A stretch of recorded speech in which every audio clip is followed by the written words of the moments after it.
আলহামদুলিল্লাহ ওয়াসসালাতু ওয়াসসালামু আলা রাসূলিল্লাহ আম্মা বাদ। প্রিয় হাজিরিন, আল্লাহ রসুল সাল্লাল্লাহু আলাইহি ওয়াসাল্লাম হাদিসে পাকের মধ্যে ইরশাদ করেন, ইন্নামাল আমালু বিন্নিয়াত, প্রত্যেকটি আমল নিয়তের উপর নির্ভরশীল। যদি আমলের ক্ষেত্রে নিয়ত করা হয় তাহলে সওয়াব হবে। নিয়ত ছাড়া কোনো কোনো আমল তো সহি হয়ে যাবে কিন্তু সওয়াব হবে না। যেমন কেউ যদি ওজুর নিয়ত করে তাহলে ওজুর সওয়াব হবে। যদি নিয়ত ছাড়া অজু করে তো অজু হয়ে যাবে কিন্তু সওয়াব হবে না নিয়ত না করার কারণে। নামাজের জন্য, আল্লাহ সন্তুষ্টির জন্য অজু করতেছে, নিয়ত করতে হবে। আর কোনো কোনো আবাদতের জন্য নিয়তটা শর্ত, অর্থাৎ নিয়ত না করলে ওই আবাদতই হবে না। যেমন নামাজের জন্য নিয়ত করতে হবে, এটা নামাজের জন্য শর্ত। কেউ যদি নামাজের নিয়ত না করে তো নামাজ হবে না। কোন নামাজ পড়তেছে, কোন ওয়াক্তের নামাজ পড়তেছে, এটা নিয়ত করতে হবে। ঠিক তেমনিভাবে রোজার নিয়ত করাটাও ফরজ। তবে রমজানের রোজার নিয়ত সুবহে সাদেকের আগে, অর্থাৎ সেহরির টাইম শেষ হওয়ার আগে নিয়ত করা মুস্তাহাব। তবে জায়েজ আছে দ্বিপ্রহরের 1 ঘন্টা আগ পর্যন্ত নিয়ত করা যাবে, রমজানের রোজা হয়ে যাবে। তো এই জন্য নিয়ত করা চাই। তবে মুস্তাহাব হলো সেহরির টাইম থাকতে থাকতে নিয়ত করে ফেলা। নিয়তের জন্য মুখে উচ্চারণ করা জরুরি না, আরবিতে বাংলাতে বলতে হবে, এটা জরুরি না। মনে মনে নিয়ত থাকলেও হয়ে যাবে, কিন্তু উচ্চারণ করাটা ভালো, উত্তম। নিয়তের ক্ষেত্রে কেউ যদি রোজার জন্যেই সেহরি খেয়েছে তো নিয়ত হয়ে গেছে, এই সেহরি খাওয়ার দ্বারা নিয়ত হয়ে যাবে, কারণ সে তো সেহরি খেয়েছে রোজার জন্য, তো এইভাবেও নিয়ত হয়ে যাবে। কিন্তু সেহরিও খেলো না, নিয়তও করলো না, তাইলে কিসের জন্য, কি উদ্দেশ্যে সে না খেয়ে থাকলো, এটা তো বোঝা যাচ্ছে না। এই জন্য নিয়ত করতে হবে। যে কয়েকটি মাসালা, তার মধ্যে একটি মাসালা হলো, রোজা যদি আমাদের কারো ভেঙে যায় অনিচ্ছায়, একটা হলো ইচ্ছা করে ভাঙ্গা, আরেকটা অনিচ্ছায় ভেঙে যায়। আরেকটা তো ভুলে খাওয়া, ভুলে যদি খেয়ে ফেলে তো রোজা ভাঙবে না।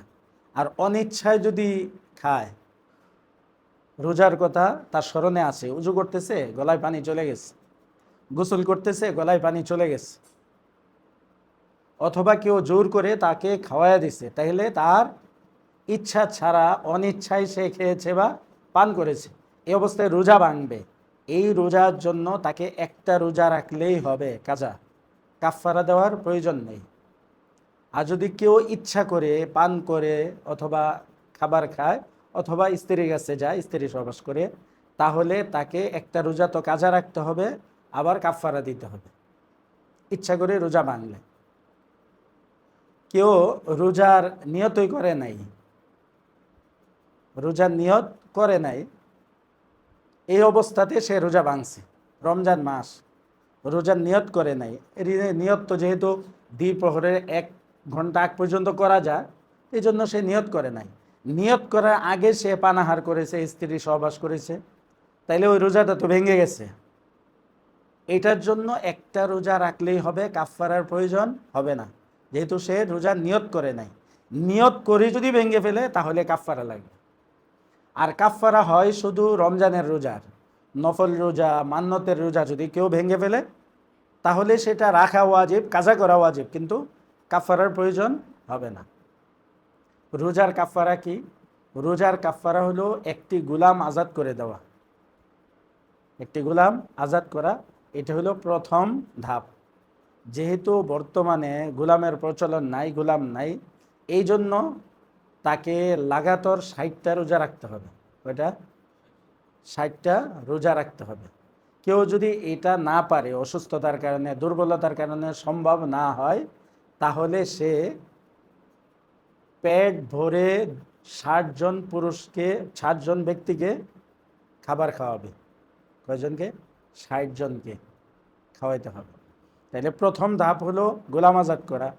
যদি এটা না পারা যায়, যেহেতু বর্তমানে সম্ভব না, তাহলে লাগাতার 60টা রোজা রাখবে। কেউ যদি 59টা রোজা রেখে ভেঙে ফেলে তাহলে আবার 60টা রাখতে হবে, কারণ এটা লাগাতার রাখতে হবে। এখানে একটা বিষয় হলো, মহিলারা কি এটা পারবে 60টা রোজা রাখতে? তাদের অন্য সমস্যা আছে না, হায়েজ নেফাসের সমস্যা, তো তারা ওই দিনগুলো বাদ দিয়ে আবার রাখবে, অর্থাৎ আগে পরে মিলে 60টা করবে, তাদের জন্য এই সুযোগটা আছে। কিন্তু পুরুষের জন্য লাগাতার 60টা রোজা রাখতে হবে। যদি না রাখতে পারে তাহলে 60 জন পুরুষকে 2 বেলা খাবার খাওয়াতে হবে পেট ভরিয়ে। এটা হলো রোজার কাফফারা। রমজানের রোজা ছাড়া অন্য রোজা যদি ভাঙে তাহলে কাফফারা লাগবে না, শুধু কাজা করতে হবে। এখন একই রমজানে একাধিক রোজা ভেঙেছে, কথার কথা 12টা রোজা ভেঙেছে, তাহলে 12টা কাফফারা যদি আসে তা তো সম্ভবই না এক বছরে। 6টাও যদি আসে তাহলে সারা বছর তাকে রোজা রাখতে হবে।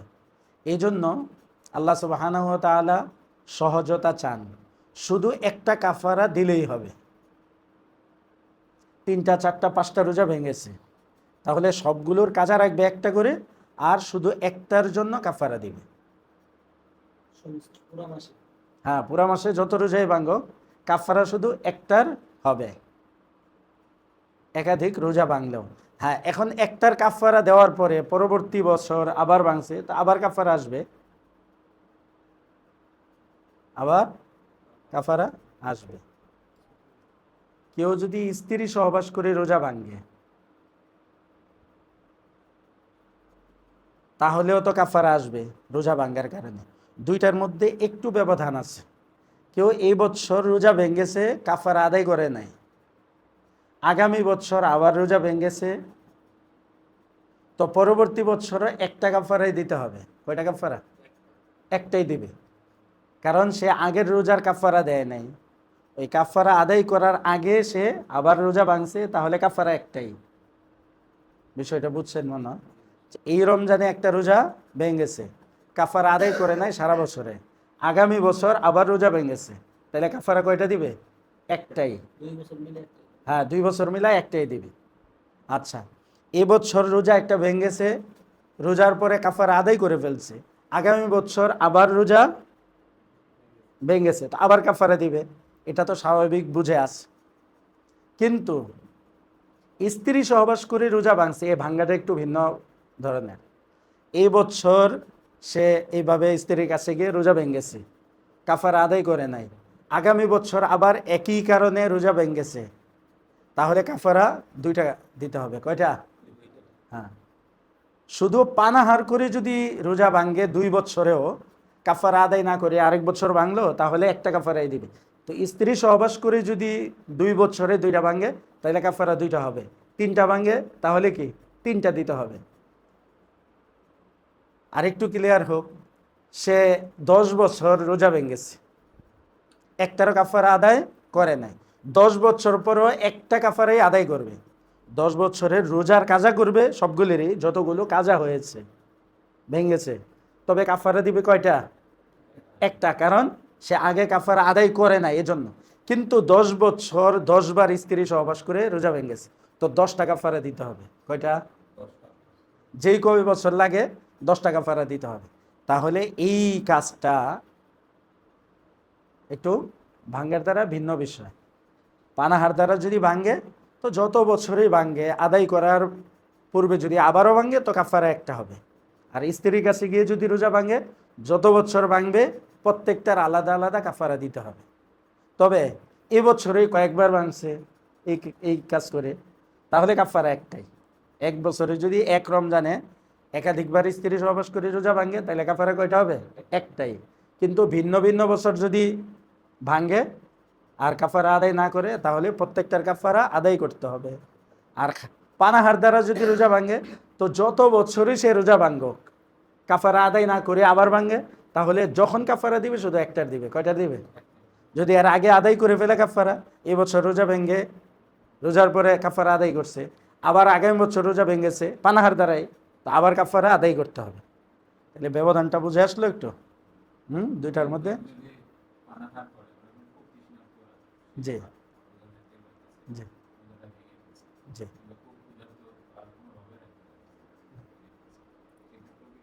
না, একেবারে অসহায় যে হয়ে যায়, একেবারে খুবই অসুস্থ হয়ে যায়, বা অসুস্থ হয় না মানে সে অসম্ভব হয়ে যাচ্ছে আর রাখতে পারছে না, তখন তো আর কাফারা লাগবে না, কারণ সে না পেরে একেবারে মরে যাবে, বা অসুস্থ হয়ে যাবে, ওই পর্যায়ে তো ভাঙবে স্বাভাবিক। কিন্তু স্বাভাবিকভাবে যদি ভাঙে, ক্ষুধা তো স্বাভাবিক লাগবে, স্বাভাবিক পিপাসা লাগতে পারে, এই অবস্থা ভাঙলে তো কাফারা লাগবে। কিন্তু একেবারে নাচার হয়ে গেছে যে এখন আর, জি জি, কিন্তু না, ওই যে শর্ত এটা যে যদি না ভাঙে তাহলে সে মরে যাবে অথবা অসুস্থ হয়ে যাবে, ওই পরিস্থিতিতে গিয়া ভাঙে যদি, তখন অপারগ হয়ে ভাঙলো। কিন্তু স্বাভাবিকভাবে যদি ক্ষুধার কারণে বা সাধারণ পিপাসার কারণে ভাঙে, তাহলে কাফারা দিতে হবে। কাফারাটা আসেই ইচ্ছা করে ভাঙার পর। আল্লাহ আল্লাহ। হ্যাঁ হুম, হ্যাঁ, কেউ যদি শুরুতে ওই যে বললাম নিয়তই করে নাই, নিয়ত ছাড়াই সে কিছু খেয়ে ফেলছে, তো রোজা ভেঙে গেছে। কারণ রমজানের রোজা নিয়ত না করলেও তো, দুপুরে এক পর্যন্ত নিয়ত না করলেও রোজাটা থাকে। এরপরে যদি নিয়ত না করে তাহলে রোজা হবে না। দ্বিপ্রহরে 1 ঘন্টা আগ পর্যন্ত নিয়ত না করলে রোজা থাকে, যেহেতু রমজান মাস, রোজার মাসে এটা। তো নিয়ত ছাড়া রোজা রাখলে যদি এটা ভাঙে তাহলে কি লাগে না, কাফারা লাগে না, কাজা লাগে।